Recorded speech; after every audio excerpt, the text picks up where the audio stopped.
This is a really interesting question that I could think can be answered in two parts, right? The first of why it's bad, um, because of who and what our political system and our electoral system was designed for. And the second, how did we get to a two-party system? That comes straight out of the American Revolution history. So let's just get into it a little bit. When I say that our system is inherently bad and flawed, right? Like, yes, we have constantly, as people that are living within the United States, tried to live up to the values that we have espoused ourselves to be.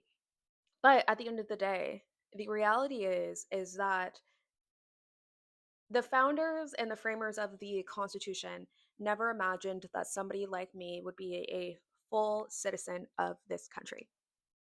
Even though I have family that fought in every single war in this country since the revolution, since I have people that in my family that have been here since before the United States was a country. The Constitution was never written to think about me as a fully enfranchised citizen of this country. In that sense, it's bad, right?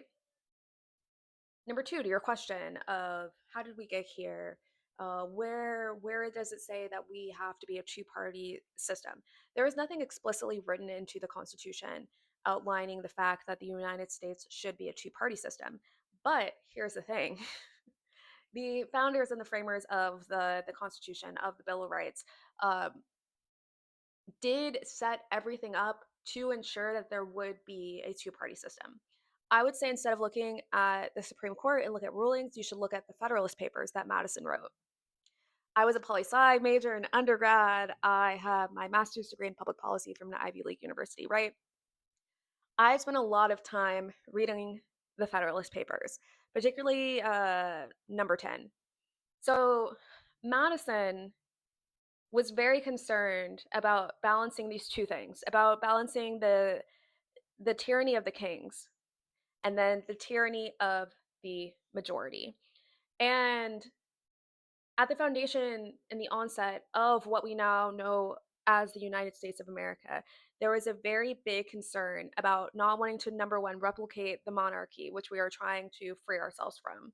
But also, there was just a deep fear, especially that was held by Madison, of this idea of the tyranny of the majority.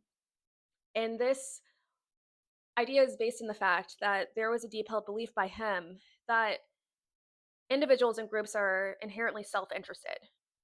And if we are governed by a collection of self interested little factions of groups, we can never become a republic.